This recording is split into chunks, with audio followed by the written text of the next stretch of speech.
town correspondent Raymond Moskal and part-time crime fighter Pat Cowell.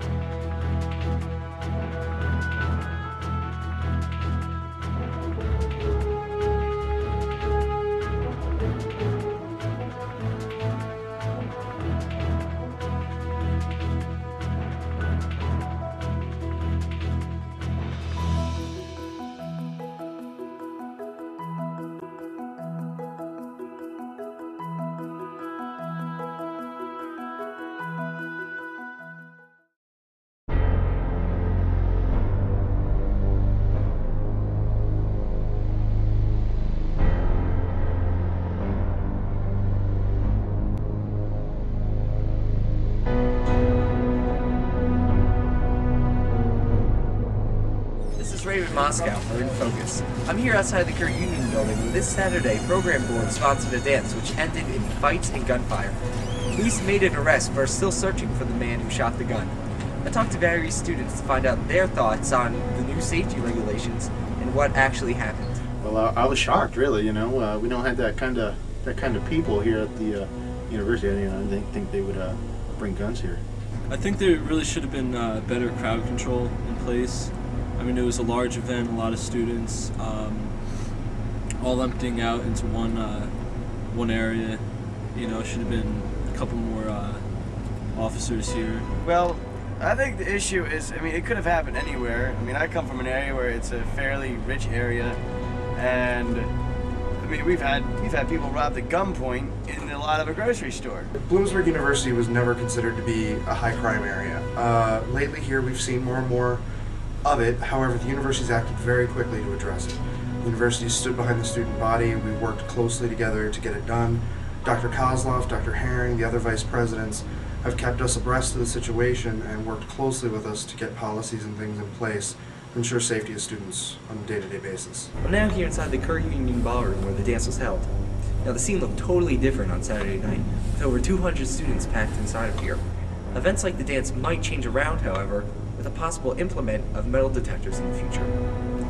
Metal detectors, I don't know, it's a good precautionary measure, I think. People, they want to feel safe here on the campus, and I think it'd be a good idea. Keep stuff like that happening again. But I think it's a ludicrous idea just because of one incident to go ahead and put metal detectors in and out of parties. It's not Los Angeles here. I don't know, part of me thinks that, it's not a bad idea, but it's also kind of crazy, the fact that we would need metal detectors here, but I don't really know. I'm kind of undecided right now. Given that we're not sure whether the student was from on campus or off campus, we're going to be instituting rules to track where the guests are coming from, who the guests come to the university with, and then we're also including the metal detectors that everybody's been hearing so much about. The details of the policy aren't completely finished. There's an exploratory group going on in the union who will then forward their findings onto the Care Union Governing Board, which will then come to CGA. I believe that next week the governing board for the union building is going to be discussing the implementation of metal detectors for after-hours events. Rumor has it that they've been talking about it for a while, and it's not just because of what happened this weekend, but I don't know if that might have speeded up the decision process or whatever. So next week, I think that they're going to be discussing it and voting on whether or not they're going to have them. The university instituted a few different rules. They did catch, of course, 2 people who are currently being adjudicated for the crime. They have caught 4 people who were breaking into cars up in the parking lots, blue lot, green lot, and such. And those 4 people are also being prosecuted for those. As far as other safety measures on the university, we're looking at the possibility of security cameras, different things like that.